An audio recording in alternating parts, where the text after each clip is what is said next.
Hey everyone, and welcome to the video today. And in today's video I'm going over the brand new February Direct, everything that was in it. I'm not going to cover everything because I've got to be honest, a lot of it I just didn't care about, so let's get straight into it.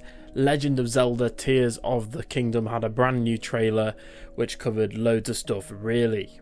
In this trailer we got hover vehicles, we got cars, we got new Sheikah Slate items, and the fact that we now know at least the story is going to be focused on Ganon, and he essentially, Link and Zelda do something that releases Ganon back into the world, and the mobs from Breath of the Wild essentially just take over Hyrule, which is kind of funny because in my reaction I brought up the fact that essentially after all that time that we spent hundreds of hours saving Hyrule, it's now just been lost again. But yeah, this is definitely how you up the ante from Breath of the Wild. I think Tears of the Kingdom looks great. The combat, the new abilities, the floating islands change up the map completely. There's rail grinding and it just looks amazing. Next up we have Metroid Prime Remastered has been officially announced, and the game again just looks amazing. The facelift that it's had looks really good. I thought it was going to be a full-on remake, however it is a faithful remaster for the original game. And the best thing is, it's available later today, which in UK time obviously it's almost midnight, so I don't know if it's available right now. I haven't actually checked, but I am assuming it is, so well done, Nintendo. Next up, the big news, of course, is that Game Boy and Game Boy Advanced games are finally coming to the Switch. I said in my predictions video that this wouldn't happen for a while, or at least till the next console. Personally, I'd prefer a good old-fashioned virtual console, just like they did it on 3DS and Wii U, but the fact that we're getting Game Boy and GBA games is great.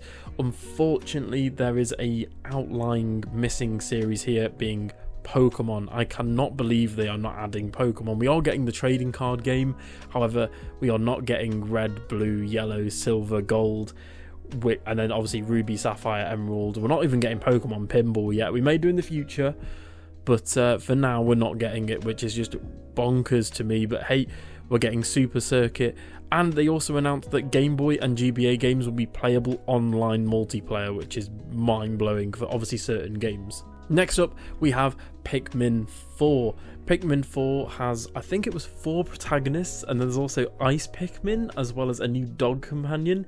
Again, the game looks great, and actually focuses on essentially finding survivors out in the wild and helping to save them instead of finding food. We may be doing that as well, but the game looks really good in general, and of course, I'm still in shock from this Direct. Next up, we have Mario Kart 8 Deluxe Wave 4. Unfortunately, we haven't got a sort of concrete release date just yet, but we did get the release window of spring, and the leaks are true. I'm so glad because I predicted it as well in my predictions video.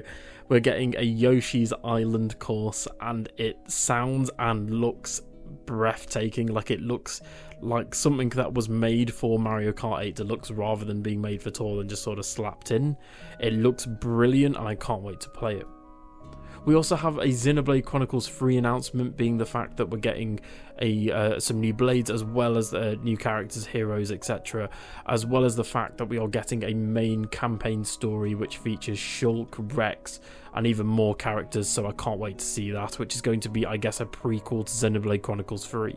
Next up, the big news is Splatoon 3's TLC, which was completely caught me off guard, which is the fact that Inkopolis from Splatoon 1 is returning in all of its full glory, as well as Splatfests with Callie and Marie, which was just really cool as an announcement, and that the new sort of main expansion is going to be set in the Splatoon 2 plaza. However, it seems to be covered in, I don't even know what it is. It's like, it had like a red skybox and it was covered in like snow or something. And again, you're playing as what I presume is Agent 8.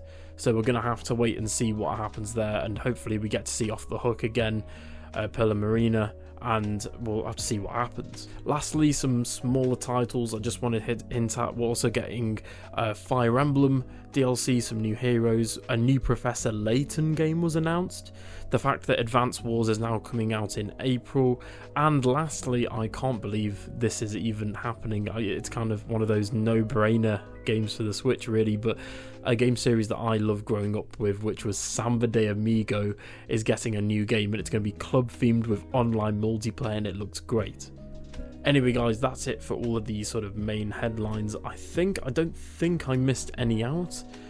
Again, it's one of those really where I don't think I missed any, but the Tears of the Kingdom looked brilliant, Splatoon 3 looked brilliant, Mario Kart 8 looked brilliant.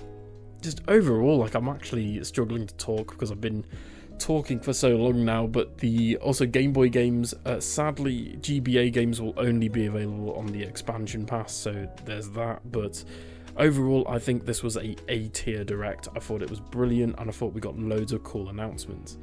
Anyway guys, thank you so much for watching, and tell me in the comments, did you like the direct, and are you picking up any of the games? Are you picking up the Metroid Prime Remastered, which is apparently out now, with a physical release later on? Tell me in the comments below, and I'll see you guys in the next one. Bye.